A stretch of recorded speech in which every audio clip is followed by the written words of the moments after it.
Les titres un peu poil à gratter sont dans l'ADN du Point. Celui de notre ultime session n'échappe pas à la règle. Toc toc, la Covid a aggravé mes troubles. Alors plus sérieusement, nous allons voir qu'il est possible sans doute de mettre fin à l'enfer vécu par les phobiques des virus et de leur transmission. Les spécialistes ont des solutions efficaces à leur proposer. Voici donc le docteur Jérôme Palazzolo, qui est psychiatre et psychothérapeute libéral à Nice et chercheur associé au laboratoire d'anthropologie et de psychologie clinique cognitive et sociale à l'Université Côte d'Azur.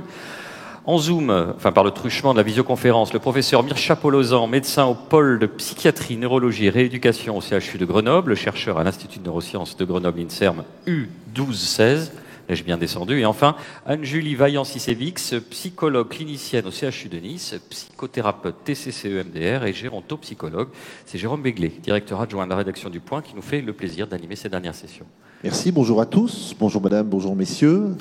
Bon, écoutez, peut-être question préalable qui s'impose. Dites-nous ce qu'est un TOC, un trouble obsessionnel compulsif.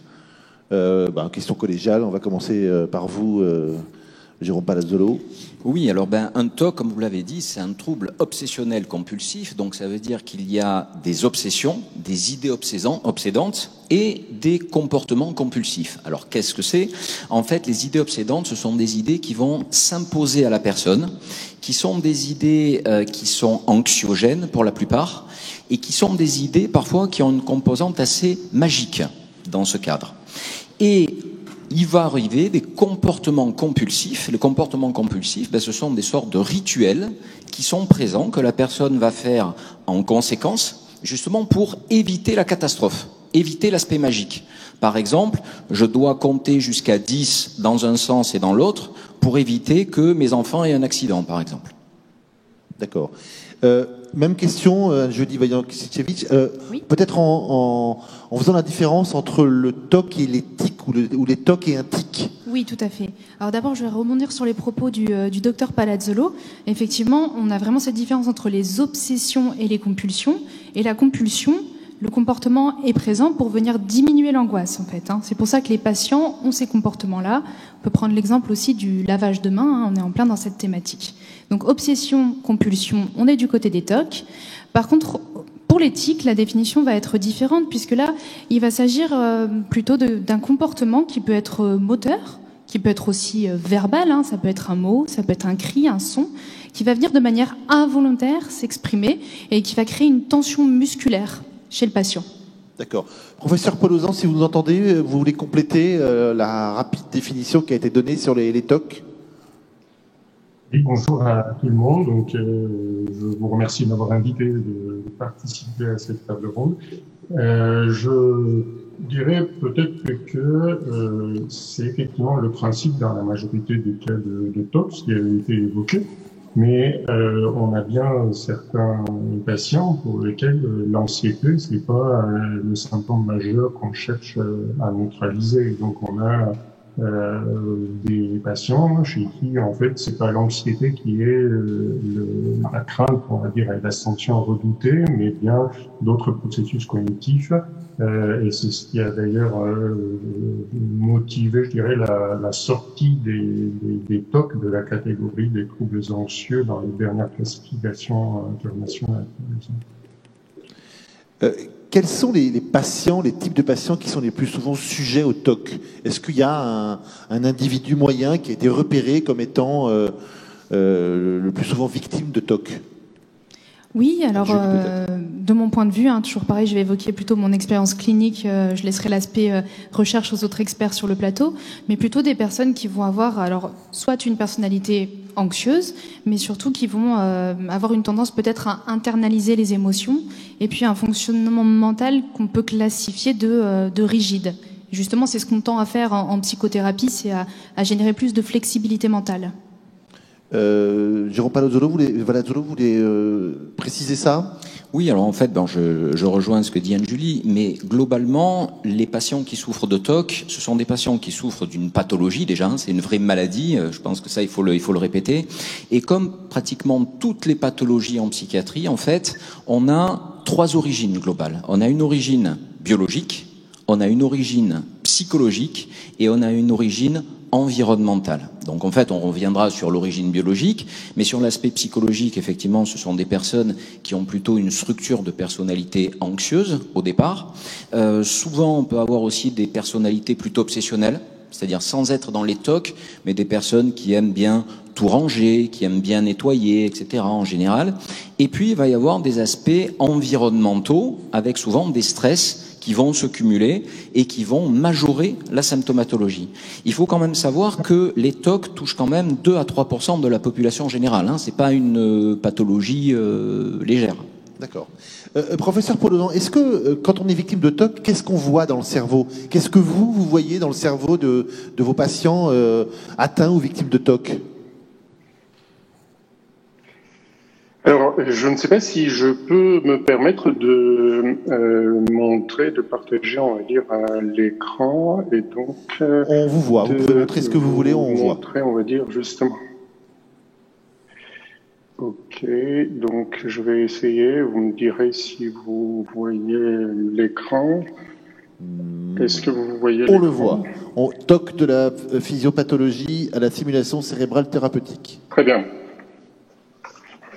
Alors, je vais très brièvement rappeler que justement, grâce à notamment des techniques d'imagerie fonctionnelle, on a pu, et puis effectivement des études précliniques, on a pu mettre en évidence le dysfonctionnement qui peut exister dans certains troubles du comportement et donc dans certaines pathologies psychiatriques et neurologiques. Donc globalement, on a pu mettre en évidence le fait que certains neurocircuits dans le cerveau, donc qui regroupent des régions assez larges du cortex, qui sont réunis donc par voie directe ou indirecte à certaines régions des structures plus profondes qu'on appelle des ganglions de la base, sont impliqués dans la régulation et dans le comportement pas seulement moteur, mais également dans le comportement émotionnel et cognitif, donc dans nos pensées, dans le ressenti émotionnel. Et donc, une dysfonction qui peut être située tant au niveau cortical qu'à un étage plus profond, au niveau cortical, peut entraîner des symptômes, qu'ils soient cognitifs, moteurs ou émotionnels. Et donc, dans les troubles obsessionnels compulsifs, l'idée a été justement d'essayer de faire le lien entre les symptômes et les signes cliniques qu'on observe et certaines dysfonctions au niveau cérébral. Or, justement, donc les différentes dimensions cliniques qui ont été rappelées peuvent être corrélées à une activité anormale de certaines régions dans le cerveau. Donc, on en parlait tout à l'heure de l'anxiété, qui est bien corrélée à une hyperactivité d'une région qu'on appelle l'amygdale et du complexe amygdalo-hippocampique. On a une dysfonction des circuits cortico-sous-corticaux et qui peuvent être corrélés justement à certaines dimensions qui sous-tendent les symptômes cliniques dans le TOC, comme l'inflexibilité, cette incapacité de passer d'un comportement à un autre, et un déficit en contrôle inhibiteur, donc une incapacité d'arrêter une fois la séquence comportementale démarrée, une fois que le rituel démarre, on a un déficit, je dirais, dans ce contrôle, dans cette capacité d'inhiber, d'arrêter ces rituels. Et puis, d'autres dimensions qui sont plutôt là à entretenir, on va dire, le TOC, et notamment donc la dysfonction du système de récompense, où le patient il va rechercher justement l'anxiolyse qu'il obtient habituellement via les compulsions ou les rituels respectifs. Puis il y a une dimension assez, je dirais, commune à ces TOC-là, c'est cette incertitude, cette intolérance à l'incertitude avec la tendance à détecter des erreurs, même là où il n'y en a pas. Or, toutes ces dimensions cliniques ont une traduction au niveau cérébral, notamment au niveau de ces circuits qui relient donc des régions corticales, frontales, et des régions donc, plus profondes du cerveau, avec donc une hyperactivité de ces régions-là et une hyperconnectivité, donc elles sont trop actives par rapport à un sujet sain et trop connectées entre elles, ce qui est corrélé d'ailleurs au degré, à la sévérité des symptômes cliniques.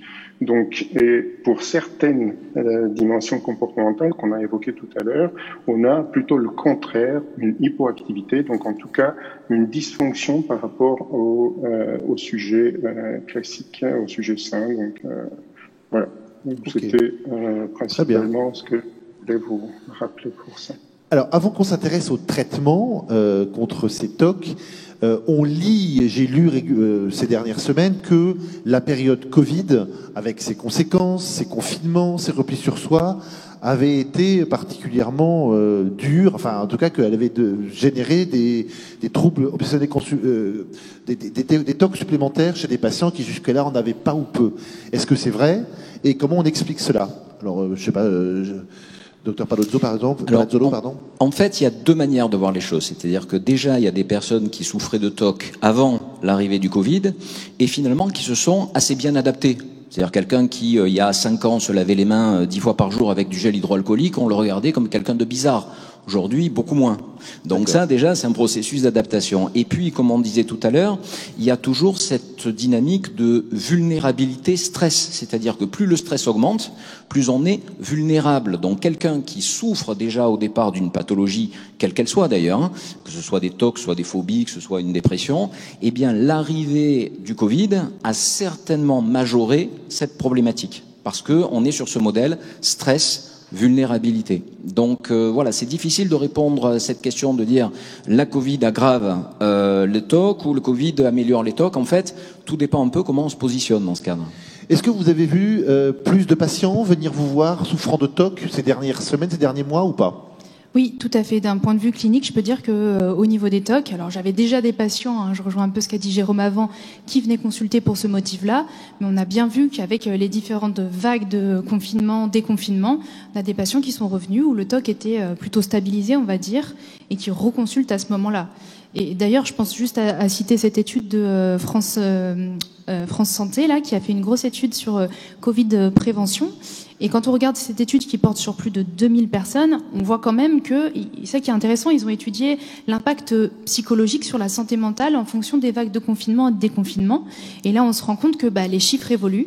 Et effectivement, à chaque fois qu'on avait un pic nouveau où on était reconfiné, au niveau des troubles anxieux, en général, hein, je parle du TOC et aussi d'autres troubles anxieux, il y avait quelque chose qui s'aggravait, en tout cas en France. À vous entendre, donc l'anxiété, voire la dépression, peuvent être les parents ou les cousins des TOC?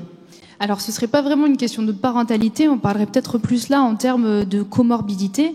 Si je me trompe pas, dans le TOC, on a plus de 60% de pathologies ou de symptômes qui sont comorbides. Donc effectivement, la dépression, les troubles anxieux, les phobies peuvent apparaître en même temps qu'un trouble obsessionnel compulsif. Professeur Polozan, sur ce sujet, vous avez quelque chose à ajouter?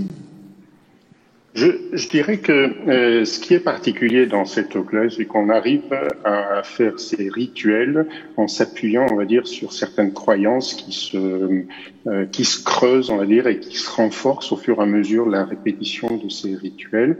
Donc en fait, le TOC s'aggrave au fur et à mesure de son évolution.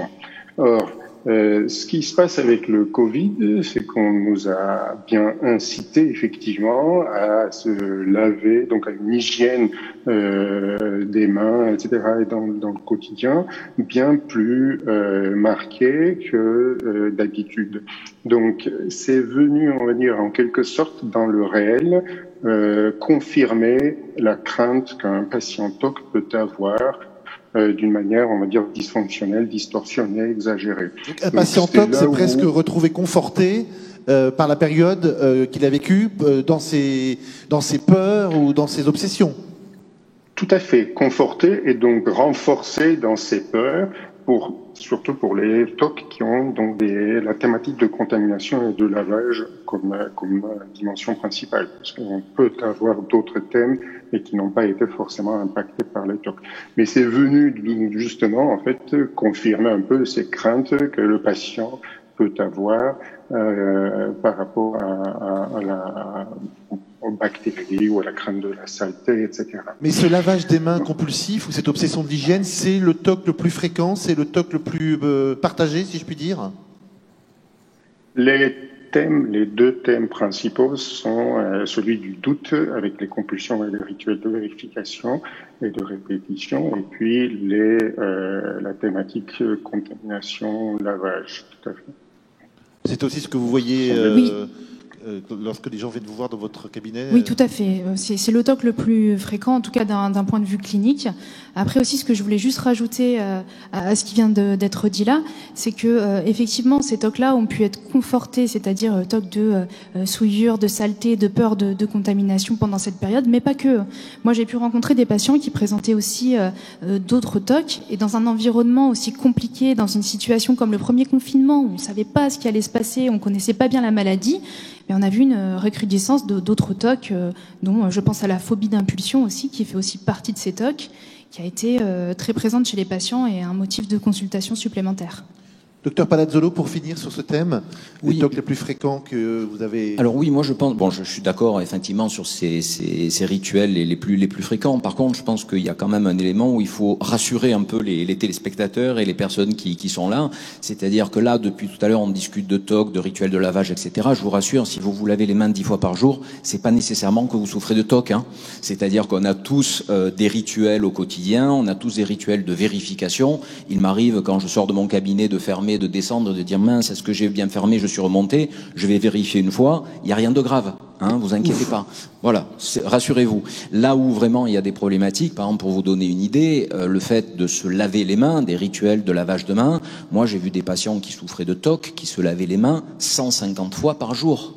Oui, là, hors Covid, hein. Donc je vous laisse imaginer l'état des mains en plein mois de février dans ce cadre-là. Donc voilà, là il faut vraiment poser les choses et voir ce qui relève de la pathologie et ce qui relève de la normalité, hein, c'est très important ça. Alors, venons-en maintenant au traitement. Donc on va examiner trois traitements, la thérapie comportementale, la thérapie médicamenteuse et la stimulation magnétique transcrânienne. Avec vous, Anne-Julie Vaillant-Siskevitch, on va commencer peut-être par la thérapie comportementale. Comment ça se passe? À qui elle s'adresse? Quelle est son efficacité? Tout ce qu'on peut dire là-dessus. D'accord. Alors donc la thérapie cognitive et comportementale, déjà pour la décrire brièvement, c'est une thérapie qui va fonctionner autour des émotions, autour des comportements et autour des pensées des patients.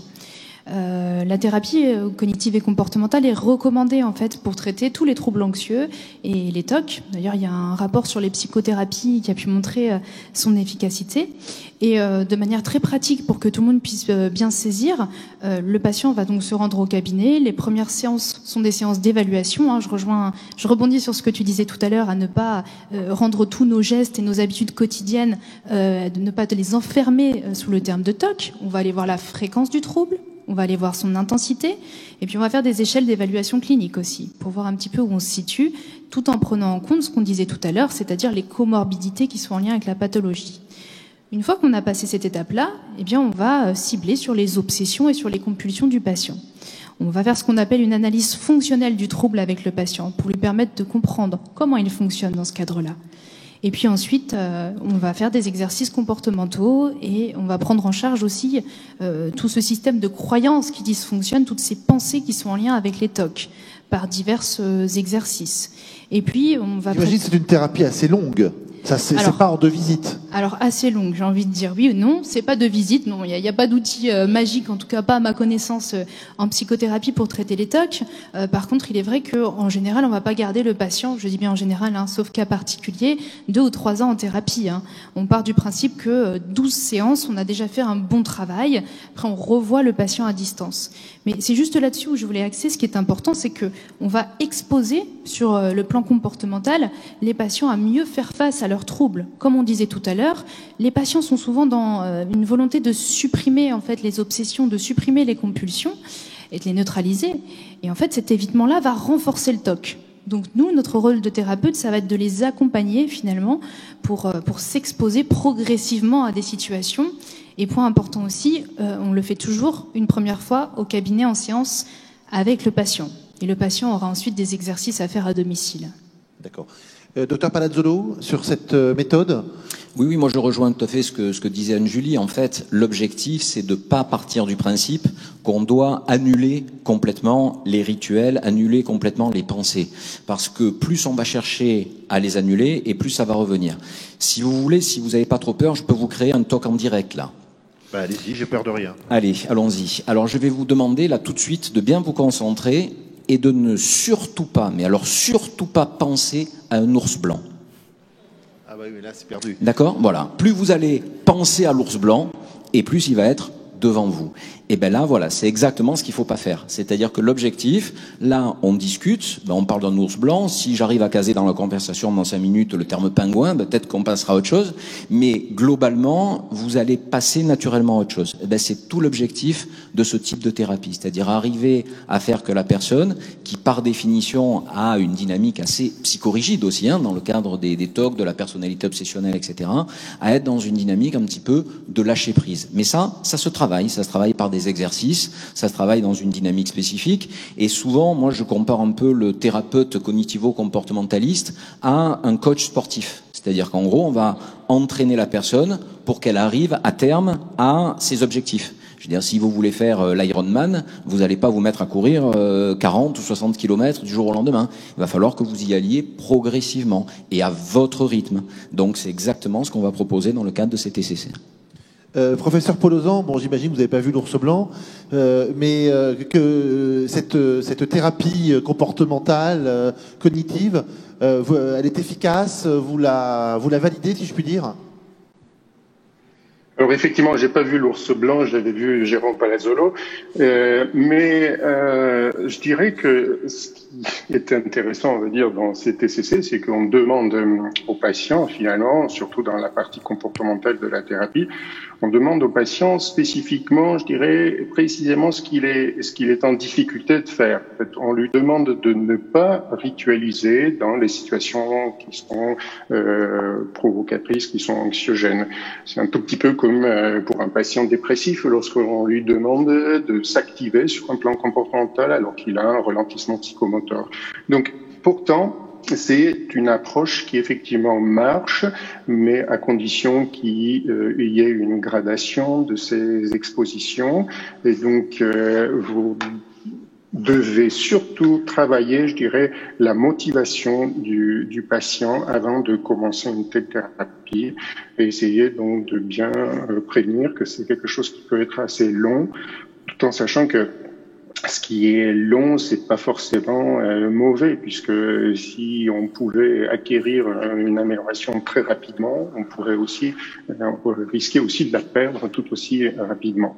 Donc, ça peut se travailler et effectivement, on peut avoir une amélioration qui est souvent considérée comme donc une réponse clinique, donc une diminution de 35% au moins de la sévérité des symptômes, mais pas chez tout le monde. Donc, il y a bien des patients qui sont résistants à ces approches-là, qui souvent donc ne doivent pas se limiter juste à une thérapie comportementale, mais y associer également une thérapie cognitive, ce qui est tout à fait utile pour renforcer l'effet respectif. Après, on a également des patients sont jusqu'à 40% des patients qui ne peuvent pas répondre à ce genre d'approche et pour lesquels donc on doit également compléter cette TCC avec des traitements médicamenteux en particulier. Alors, un petit mot de conclusion. Alors, je précise TCC, thérapie cognitivo-comportementale.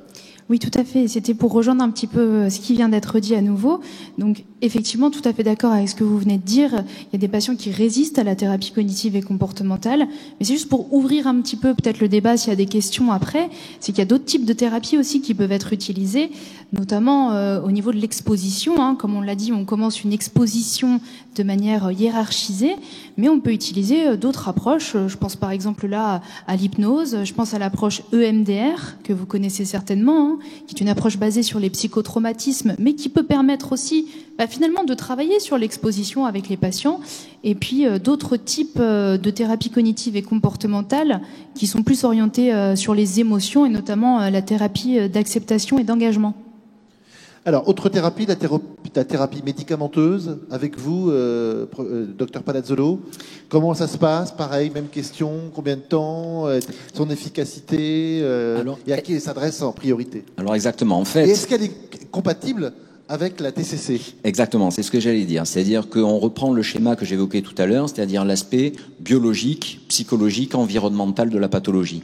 Donc si on veut traiter quelqu'un, il faut le traiter sur les 3 points. C'est-à-dire que globalement, non seulement c'est pas antinomique d'associer une thérapie avec un traitement médicamenteux, mais c'est souvent le cas dans les problématiques de TOC les plus résistants, les plus graves.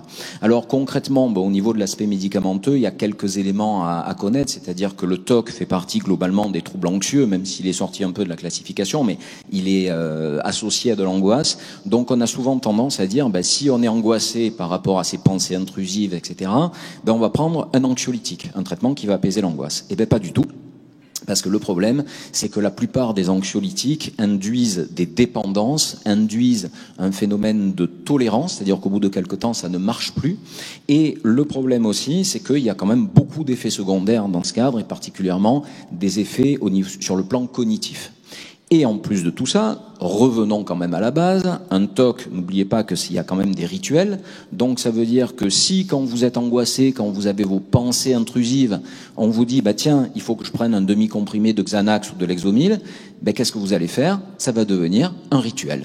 Donc l'objectif, c'est d'éviter de rentrer dans ce système. Donc concrètement, les traitements de référence par rapport au TOC, c'est pas du tout les anxiolytiques, mais c'est plutôt des traitements antidépresseurs.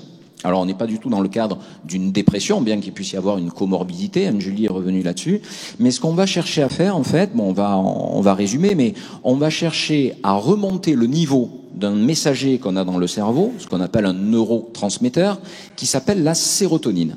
Et l'objectif, c'est d'essayer de rebooster cette sérotonine avec un traitement spécifique sur cette sérotonine et donc essentiellement des antidépresseurs.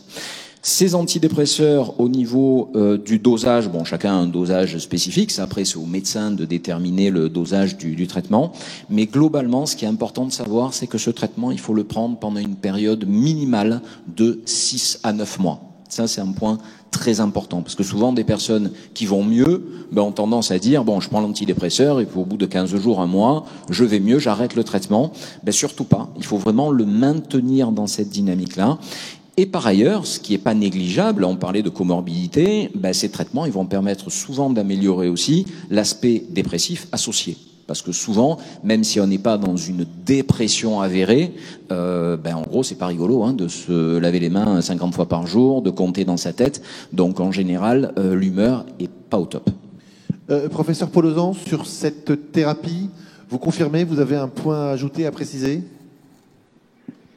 Je dirais qu'effectivement, ces traitements sérotoninergiques sont une aide conséquente au quotidien, et donc on peut avoir différentes stratégies puisque le patient peut ne pas répondre, et donc il faut toujours chercher, je dirais, une personnalisation du traitement chez le patient, et donc on peut avoir certaines molécules qui sont efficaces mais pas d'autres pour un patient en particulier, sans que l'on ait pour l'instant à part certaines dimensions cliniques, de déterminants clairs pour le choix de ces premiers traitements respectifs. Alors, au cas où le patient ne répondait pas à un premier agent sérotoninergique, on pourra effectivement en prescrire un deuxième, et par la suite, on pourra également potentialiser ces traitements-là par d'autres molécules, notamment donc des molécules antidopaminergiques. Donc autant les premiers vont viser une augmentation de la neurotransmission sérotoninergique, les deuxièmes vont viser justement une diminution du tonus dopaminergique, ce qui permet de potentialiser la réponse la réponse clinique. En sachant que donc la réponse clinique, comme je l'ai déjà mentionné, donc c'est une réduction d'un tiers à peu près de la sévérité des symptômes, ce qui pour les patients très sévères peut ne pas être suffisant pour améliorer, je dirais, fonctionnellement le patient. Donc ces différents traitements peuvent justement avoir aussi un retentissement sur cette connectivité cérébrale dont je parlais tout à l'heure. Donc il y a une diminution justement de cette hyperconnectivité fronto-sous-corticale avec les traitements sérotonergiques. Anne-Julie Vaillant, vous, en tant que psychologue, est-ce que vous, en plus du soin TCC, vous conseillez, vous prescrivez, vous acceptez, si j'ose dire, un médicament qui viendrait parachever votre travail? Alors du coup, moi je suis psychologue clinicienne, donc évidemment je ne prescris pas. Vous pouvez envoyer mais par contre, effectivement, oui, on travaille en lien étroit avec des médecins psychiatres et parfois, lorsque le patient n'est pas accessible à la thérapie, dans certains cas, il y a besoin de l'expertise du médecin et puis l'ajout d'un antidépresseur peut être vraiment favorable. Et je voulais juste rebondir très rapidement sur un dernier point, mais c'est vrai qu'au niveau de ces comorbidités-là, et c'est important de le rappeler, au niveau de la qualité de vie pour le patient, c'est un enfer, hein. Là, on évoquait le lavage des mains, mais imaginez-vous d'autres rituels, d'autres compulsions au niveau de la vérification. J'ai certains de mes patients qui, effectivement, le matin, avant d'aller travailler, vont perdre plus de 2 heures pour vérifier si toutes les plaques électriques sont éteintes à la maison, si toutes les lumières sont éteintes. Et effectivement, c'est important sur le plan psychologique, de prendre aussi en considération l'entourage. Et pour les thérapeutes, de recevoir aussi au cabinet les personnes qui vivent avec le patient qui présente des TOC. C'est extrêmement important. Alors, troisième mode pour soigner ces TOC, c'est ce qu'on appelle la stimulation magnétique transcrânienne. Alors là, je me tourne vers vous, professeur Polozan, vous êtes le spécialiste de cette méthode. D'abord, expliquez-nous ce qu'il en est et son efficacité, comment cela agit sur le cerveau et à qui ça s'adresse. Je vais me permettre justement, pour illustrer un peu mieux mon propos, de repartager l'écran. Bien sûr. Je ne sais pas si vous Perspective voyez. thérapeutique RTMS, voilà ce qu'on voit. Voilà, donc ça s'appuie, je dirais, sur un principe qui est assez connu en physique de Faraday, où un conducteur, lorsqu'il est situé dans un champ magnétique et que vous faites varier l'intensité du champ magnétique, vous allez produire un courant électrique dans le conducteur respectif. Donc ici, pour la TMS, pour la stimulation magnétique transcrânienne, donc on a donc le cerveau qui est l'objet d'étude, on va dire, de stimulation. Et donc vous avez cette bobine qui fait varier un champ magnétique et qui permet donc du coup l'induction d'un courant électrique et de modifier plutôt de cette manière-là l'excitabilité corticale et donc l'activité corticale au regard de la région stimulée.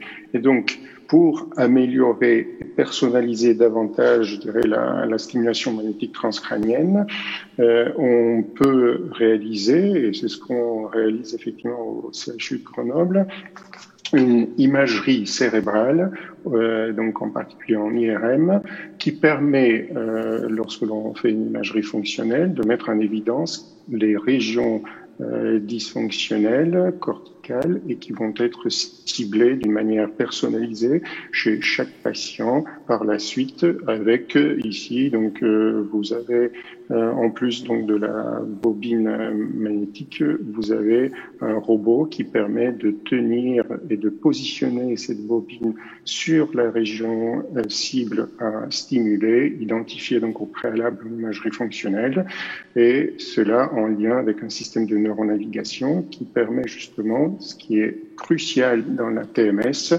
de maintenir la bobine toujours dans la position optimale pour stimuler la région cible identifiée au préalable.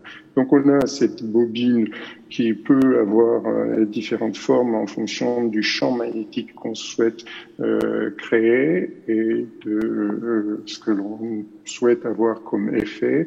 On peut régler ainsi différents paramètres de stimulation et obtenir donc soit une correction, une augmentation de l'excitabilité, soit une diminution de celle-ci en fonction des paramètres respectifs.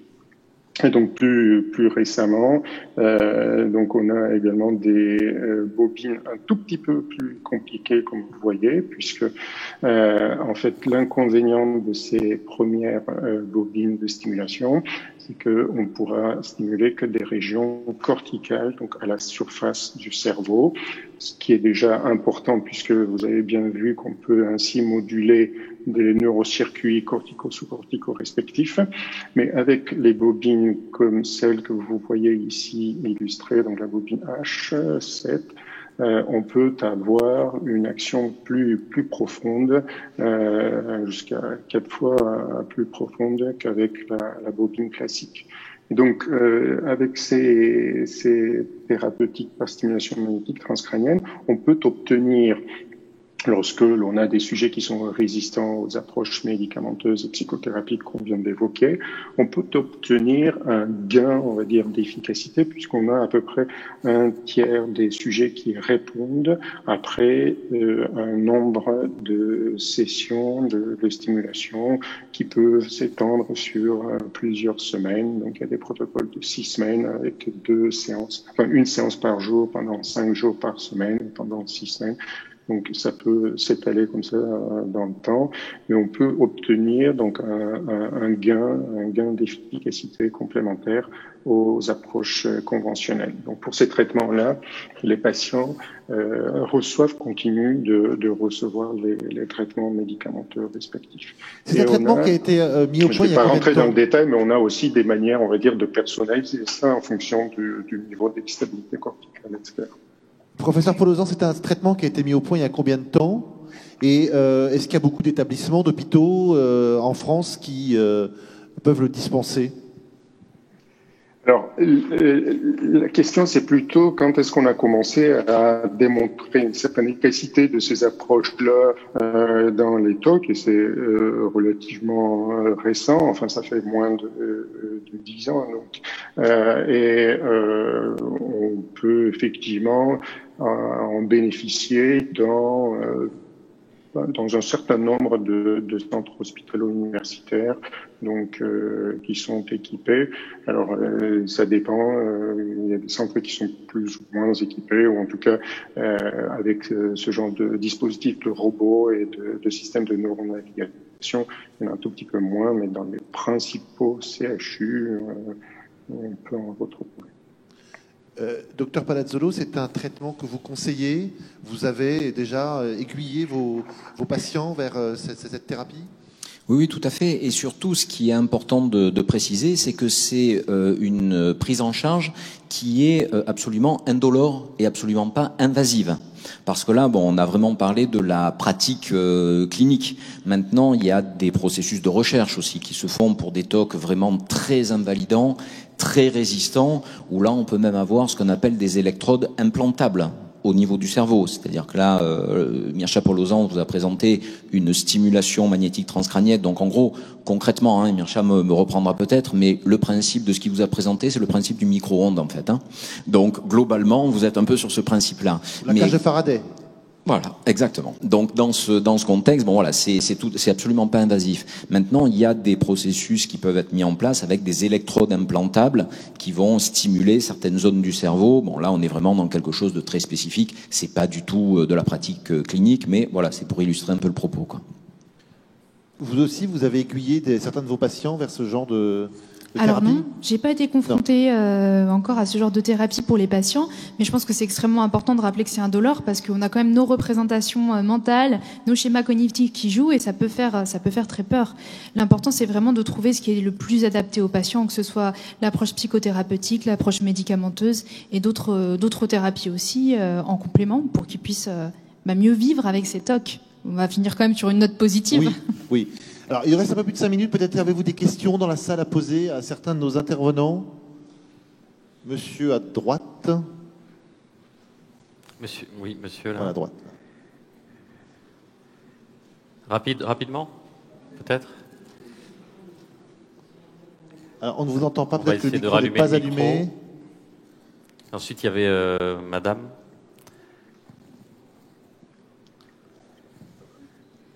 On ne vous entend toujours pas. Ok, prenez le micro qu'il y a là. Voilà. Non, gardez le vôtre. Prenez il y a un micro là, il y a un micro qui est disponible sinon. Voilà. Alors on essaye. C'est la même chose, on ne vous entend toujours pas. Merci. Il y a un micro là. Bon, sinon, j'ai une question à vous poser. Est-ce qu'on a tout découvert sur les TOC où il y a encore des choses qui restent totalement mystérieuses et qui progressivement sont en train de s'éclairer grâce à la recherche, grâce à la science? Ah ben, heureusement qu'on n'a pas tout découvert. C'est-à-dire qu'on en sait de plus en plus. Mais j'aurais tendance à dire, bon, le professeur Polozan peut-être pourra compléter mon propos, mais j'aurais tendance à dire qu'au niveau du système nerveux central, on est vraiment au balbutiement. C'est-à-dire qu'il y a énormément de choses qui sont en train d'être testées, en particulier dans le cadre des traitements médicamenteux. Alors là, c'est vraiment au stade de la recherche, mais il y a plusieurs voies qui sont évoquées. Alors en particulier, il y a un médicament, bon, le terme importe peu, qui s'appelle la flibansérin, qui est, pour info, est un médicament qui est utilisé aux États-Unis dans les troubles du désir sexuel de la femme. Eh ben apparemment, ça aurait des résultats assez intéressants dans les TOC. Vous avez aussi ce qu'on appelle des agonistes de la substance P. La substance P, c'est un neurotransmetteur, un messager qu'on a dans le cerveau qui est intimement lié à la douleur. Donc, il y aurait des résultats intéressants. Il y a aussi des agonistes des antagonistes, pardon, de la CRF. La CRF, c'est la corticotrophine releasing factor. Bon, globalement, ça permet de diminuer le niveau de cortisol, ça permet de diminuer le niveau de stress, et donc ça permet d'améliorer les TOC. Mais tout ça, c'est vraiment au stade de la recherche. Donc, je pense que dans les années à venir, on aura énormément de choses encore à découvrir. J'espère. Monsieur, vous avez peut-être retrouvé votre voix, si j'ose dire. Non, toujours pas. Il y a une espèce de malédiction. Vous m'entendez? Là, voilà. Là, c'est bon. Concernant le traitement des TOC, si je ne me trompe pas, au niveau des traitements médicamenteux, donc par antidépresseurs, les doses efficaces sont quand même nettement plus élevées que pour le traitement des dépressions. Donc, ce qui veut dire que, y compris au niveau des effets secondaires, il y en a aussi davantage qu'au dosage pour traiter les dépressions.